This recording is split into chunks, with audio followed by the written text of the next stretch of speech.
Pegang aja ya, jangan Nah, Oke. pegang apa? Ekornya aja. Nah, Ataupun di angkat dulu. saja.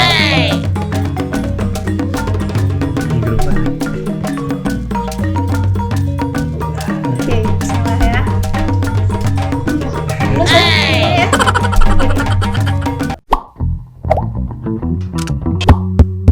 Di sini bersama saya sudah datang 2 orang dari anggota komunitas Lingkar Satu Aceh. Boleh diperkenalkan dulu namanya, Bang? Saya Haikal dari Aceh Besar Lamaru. Oke, selanjutnya. Saya Muhammad Mufti, asal dari Sigli. Apa kabarnya, Bang? Wah, baik. Baik, Baik, sehat ya? alhamdulillah. Sehat, alhamdulillah. Kondisi hujan sedikit. Iya, kondisi sekarang lagi hujan dan kadang pun panas. Oke, berbicara tentang hewan dan satwa. Ini sangat menarik ya untuk pembahasan kali ini. Kira-kira terbentuknya komunitas ini sendiri sejak kapan? Komunitas ini sudah ada sejak 2020. Iya. Awalnya cuma sekedar dari pertemanan, kemudian jadi sebuah komunitas supaya lebih fokus untuk mengayomi kawan-kawan pecinta hewan yang ada di Banda Aceh. Komunitas ini kan sebenarnya tujuannya untuk apa sih? Saya izin jawab kan. Iya, boleh. Jadi komunitas ini agak berbeda dengan komunitas-komunitas hewan lainnya. Karena awalnya terbentuk kami ini, itu tuh hewan-hewan yang kami suka ini agak aneh. Yang bagi sebagian masyarakat tuh mungkin hama dan mengganggu. Ketika kami sama-sama memiliki kesukaan terhadap hewan yang dianggap mengganggu, kami ada rasa ingin mengedukasi masyarakat agar masyarakat tahu bahwa hewan-hewan ini sebenarnya ada manfaatnya untuk lingkungan kita semua.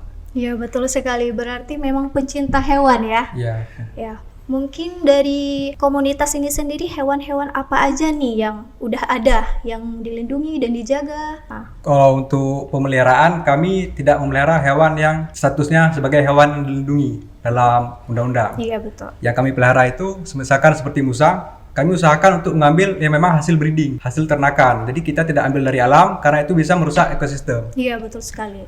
Kami juga ada pelihara reptil seperti ular, kura-kura, leopard gecko, juga hewan marsupilamial kayak sugar glider, tupai terbang.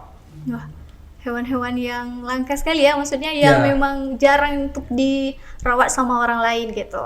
Untuk jenis-jenis hewan yang dipelihara di komunitas ini yang detailnya apa aja, Bang? Untuk jenis musang yang memang sudah kita pelihara sekarang itu ada 3 jenis. Yang pertama musang pandan, musang yang paling umum yang kita dapat di sekitar rumah. Kemudian musang bulan. Musang bulan itu ukurannya lebih besar dari musang pandan dan musang akar. Dia biasanya hidup di dataran tinggi, musang bulan. Ujung ekornya putih, ciri-cirinya, dan mukanya topeng putih. Kemudian musang akar itu musang yang lebih jarang ditemukan daripada musang bulan dan musang pandan. Jadi musang akar itu lebih susah ditemukan dari kedua musang yang tadi.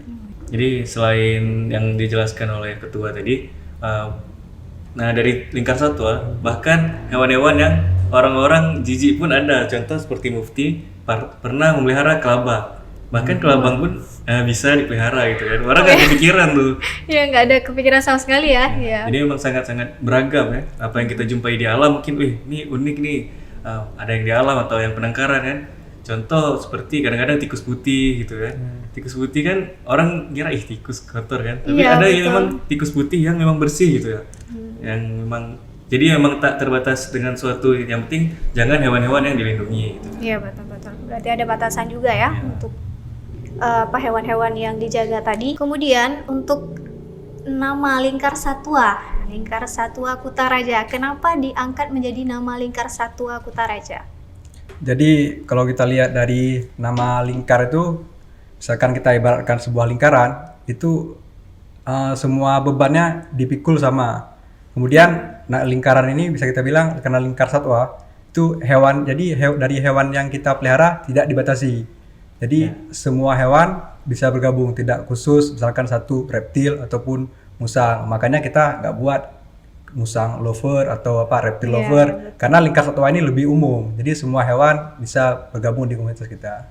Berarti kalau misalnya kita merawat hewan ini susah nggak sih, Bang? Kalau untuk perawatannya seperti musang, itu yang paling mudah untuk pemula. Kita bisa pelihara musang pandan, musang yang paling umum dijumpai, yang biasanya bersarang di loteng-loteng rumah. Musang itu musang yang paling mudah perawatannya sebenarnya. Kalau untuk pemula disarankan untuk itu. Kalau untuk ular, untuk pemula disarankan kita memelihara jenis ball python. Itu asalnya bukan dari Indonesia, asalnya dari Afrika. Tapi sudah banyak yang captive breed di Indonesia sekarang. Berarti hewan-hewan yang semacam yang disebutkan tadi itu dari Afrika, itu untuk kita mendapatkannya itu gimana? Sekarang udah banyak seller di grup Facebook. Iya, betul-betul. Berarti semacam sistem pembelian juga ya? Ya. Gitu, oke. Selanjutnya, melihat konflik ataupun kejadian yang terjadi di masyarakat nih Bang. Kan banyak tuh kita lihat orang-orang yang menelantarkan, melihat hewan-hewan yang mati, dibunuh untuk kebutuhan atau keperluan manusia sendiri. Itu gimana? Tanggapan dari teman-teman komunitas Lingkar Satwa gimana? Apa hal yang bisa kita lakukan di sini? Kita sebagai anggota Lingkar Satwa tentunya dipermudah saat ini kan sudah ada media sosial. Kami menanggapi isu-isu ini memberikan penjelasan kepada masyarakat. Misalnya ada seperti Canon kemarin, yang anjing yang di Cisingkil contohnya kan. Iya, betul. Kami membuat di media beberapa penjelasan bahwa apa yang harus dan tidak harus dilakukan, sehingga masyarakat pun tahu oh harusnya begini, harusnya begitu. Menjadi tanggung jawab kita. Iya, betul. Berarti menjelaskan. ada sistem edukasinya ya. Edukasi itu sangat penting, bukan hanya di manusia aja, bukan hanya di tumbuhan, hewan pun juga perlu. Saya juga sempat lihat info ataupun media Instagram dari komunitas Lingkar Satwa Aceh sering mengadakan kegiatan setiap pekan ya setiap minggu. Itu di mana? Lokasinya sendiri di mana? Untuk komunitas Lingkar Satwa memiliki berbagai kegiatan Kak. Yang pertama gathering adalah kegiatan berkumpul untuk mengedukasi, baik itu mengedukasi dan bekerja sama dengan komunitas lainnya.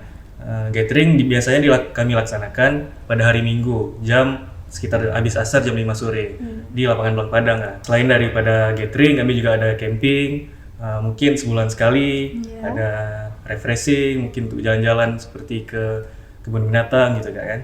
Mungkin ada kami kerjasama juga dengan sekolah-sekolah untuk mengedukasi anak-anak kecil. Iya, betul sekali. Kan anak kecil pun dari awal harus kita kasih tahu bahwa apa-apa yang harus dilakukan pada binatang.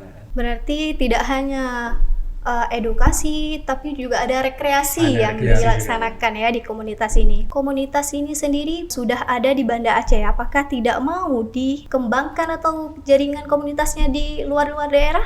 Gitu? Sebenarnya sudah ada keinginan untuk mengembangkan di luar dari Banda Aceh, seperti di Sigli atau kawan-kawan yang di Abdia. Tapi kita perkuat dulu yang di Banda Aceh ini supaya nanti cabangnya pun bisa kokoh juga. Iya, betul sekali. Ya. Dan pun ini sudah semakin zaman pun kan udah semakin canggih. Ya mungkin dengan kita kokohkan dulu yang ada di pusat, maka nanti di tempat-tempat lain juga bisa diikuti gitu ya. Dalam menjaga hewan ini, kita kan perlu, kalau misalnya kayak kita bedakan perawatannya, kita menjaga kucing, menjaga hewan-hewan yang lebih dari itu beda untuk sistem cara perawatannya. Biayanya sendiri itu gimana Bang? Untuk kita merawat hewan-hewan yang seperti musang, reptil, itu gimana? Kalau untuk biayanya bisa dibilang relatif standar. Apalagi seperti musang, makanannya pun terjangkau, bukan makanan yang mahal. Apalagi misalkan reptil itu lebih murah sebenarnya untuk perawatannya.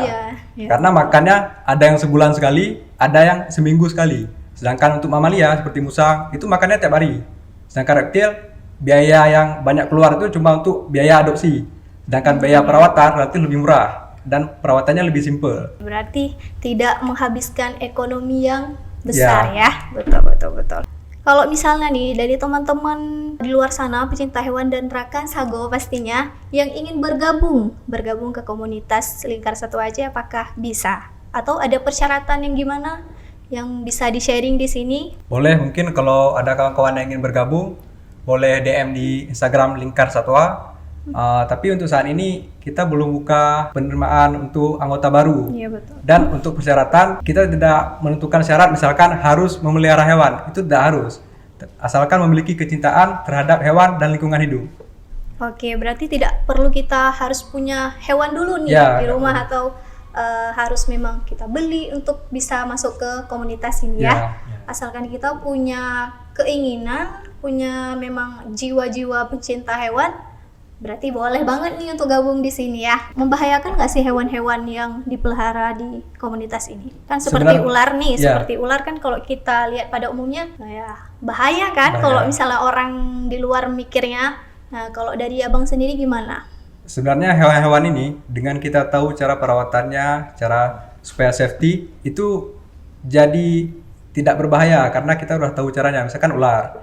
Jadi nggak semua ular itu berbisa. Yang kita pelihara itu jenis piton, misalkan yang paling mudah untuk kita bawa gathering. Oh iya. Ya, gathering karena kan kita langsung bersinggungan dengan masyarakat.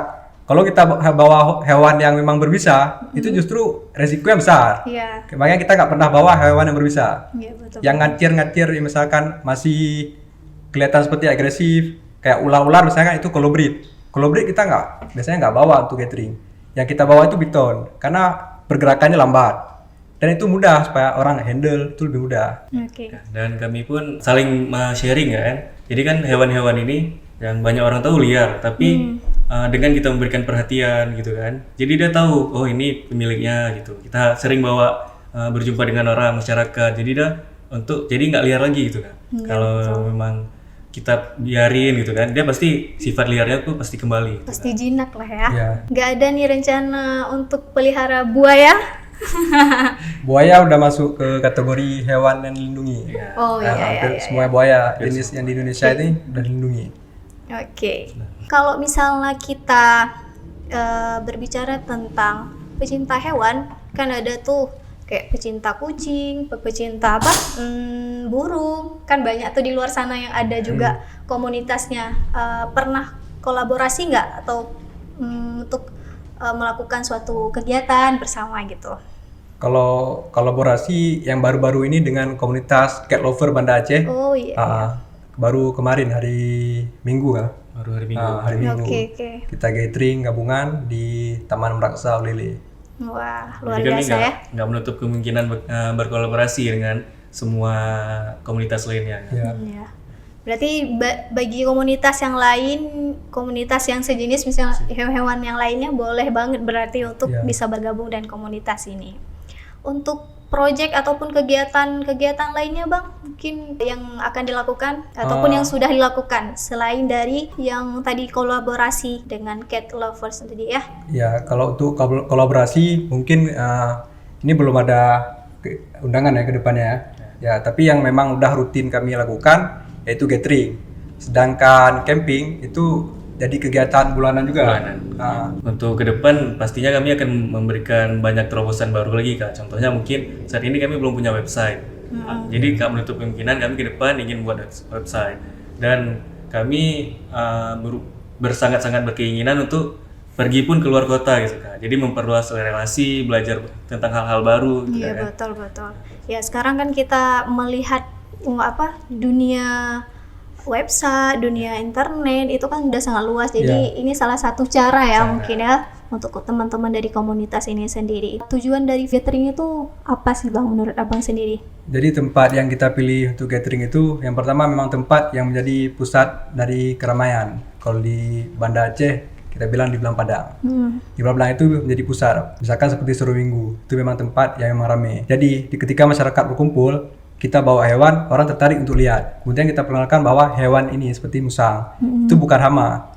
Jadi ketika mereka dapat anak musang ataupun apa, mereka tahu cara rawatnya dan tidak lagi dibunuh karena mereka udah tahu musang ini punya peran yang besar dalam ekosistem, terutama penyerbukan. Dia makan buah, bijinya kemudian jatuh balik, itu jadi penyerbukan untuk hutan. Ya berarti ada manfaat lain ya di antara kegiatan ini. Kemudian reaksi masyarakat sendiri gimana Bang?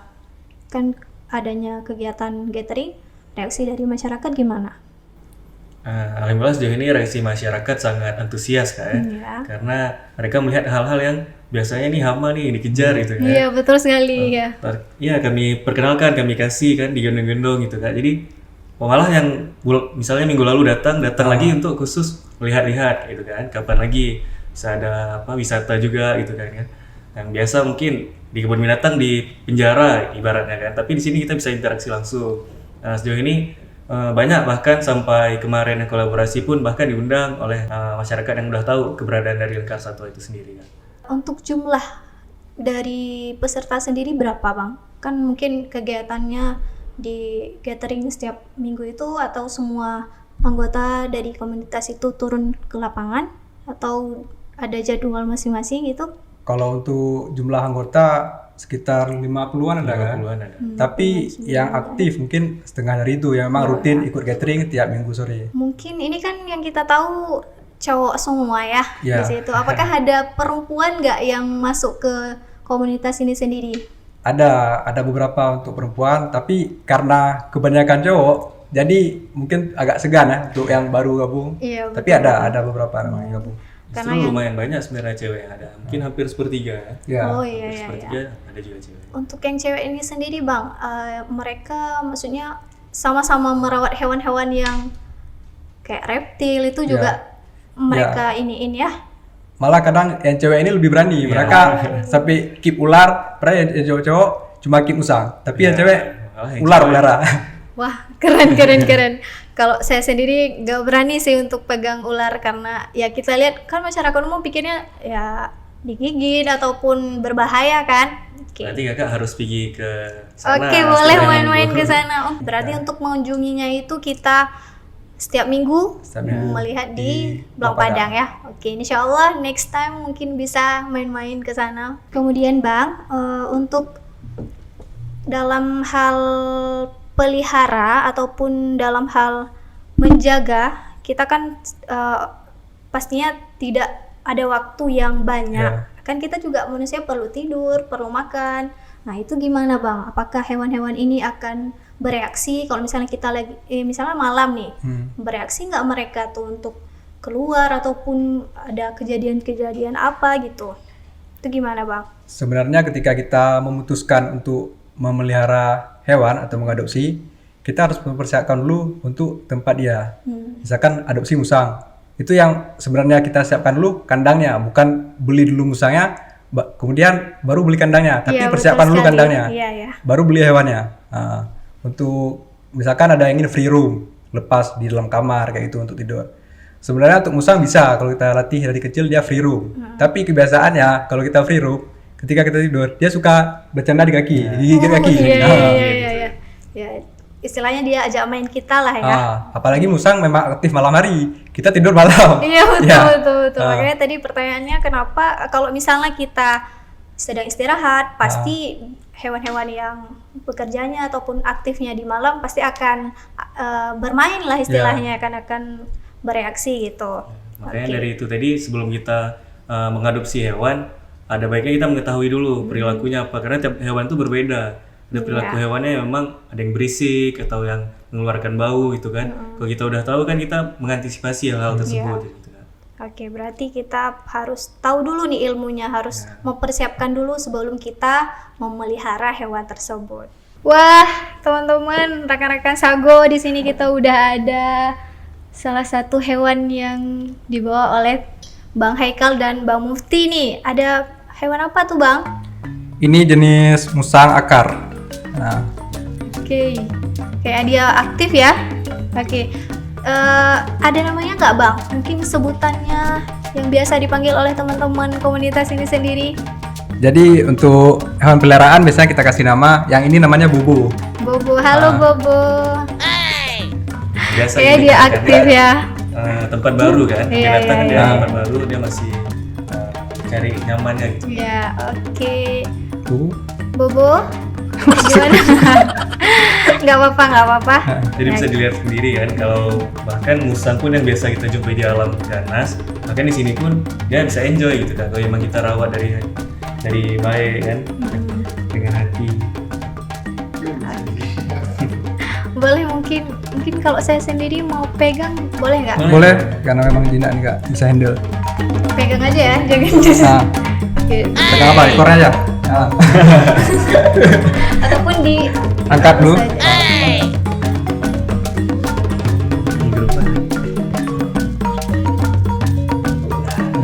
salah ya. Terus ya. Oke. Dia sendiri biasanya dia cium dulu kan aroma dari tubuh kita. Jadi ketika dia udah terbiasa dengan aroma tubuh yang gendong dia, baru dia mau gitu kan. Oh ya, ada indera penciuman sendiri gitu ya. Ya. Untuk makanannya bang, itu gimana makanan dari musang sendiri? Kalau musang yang ini kan jenis musang akar. Untuk musang akar dia lebih buah emang dia makan, tapi nggak terlalu mau. Untuk kalau di alamnya dia makan serangga. Untuk yang kita pelihara kadang dikasih daging juga, daging. Oh ya, kalau misalnya kayak buah-buah gitu, pisang. Buah bisa, tapi kalau musang akar biasanya nggak terlalu suka buah. Perawatannya bang, susah nggak itu? Mungkin cara mandiinnya, kasih makannya, habis itu jam dia aktif-aktif dan istirahatnya gitu, itu gimana kalau musang sendiri nih? Kalau musang perawatannya hampir sama kayak kucing juga. Oh, Kita iya, mandiin seminggu berapa kali, tergantung. Tapi kalau musang kan dia biasanya lebih aktif, apalagi main kayak gitu. Itu biasanya lebih kita mandiin seminggu 3 kali itu berapa kali. Untuk makanannya perawatannya hampir sama kayak kucing lain. Dia gigit nggak bang? Kira-kira, maksudnya kalau misalnya kita yang nggak dikenal nih, itu dia menggigit nggak? Biasanya kalau sama orang baru dia cium-cium dulu. Tapi ada beberapa musang memang karakternya kurang bagus misalkan karena dari perawatan, karena yang bentuk karakternya kan ownernya dia pelihara. Kadang ada musang yang one man nama istilahnya, dia cuma mau sama owner. Kalau sama orang lain dia nggak mau, gigit misalkan. Tapi kalau karakter ini, musang ini alhamdulillah karakternya bagus. Dia sama orang lain juga mau. Kalau udah jinak gini biasanya giginya gigit bercanda gitu. Gigit kasih sayang. Oke. Kalau buat anak-anak tuh misalnya ada anak kecil, itu boleh maksudnya kita minta gendong atau apa, itu dikasih nggak? Untuk anak kecil bisa, tapi tetap harus pengawasan ya. Karena bagaimanapun musang ini kan hewan liar juga. Betul. Oke. Berarti untuk perbincangan hari ini, obrolan santai-santai kita pada hari ini kita cukupkan. Saya sendiri mungkin juga penasaran dengan komunitas ini. Boleh nanti saya berkunjung untuk melihat jenis hewan-hewan yang lain nih di pekan yang diadakan di Belang Padang ya. Untuk closing statement dari abang-abang semua, ada yang ingin disampaikan? Kalau dari saya, yang terpenting bukan memelihara hewan artinya kita bawa pulang ke rumah, tapi kita jaga habitatnya, biarkan dia tetap di alam. Itu yang lebih penting daripada kita bawa pulang ke rumah untuk dipelihara, dikurung dalam rumah. Karena bagaimanapun alam itu yang sebenarnya rumah untuk hewan. Iya, betul. Kalaupun ingin untuk memelihara hewan, kita usahakan cari yang hasil memang ternakan, bukan diambil dari alam kemudian dibawa pulang. Karena tiap-tiap hewan ini punya peran dalam ekosistem. Ketika satu hewan ini sudah populasi yang menurun, maka ekosistem ini tidak seimbang. Nah, karena itu jadi nanti bertambah jadi satu hewan jadi hama, overpopulasi. Karena tidak ada predatornya. Oke, mungkin dari Bang Haikal sendiri.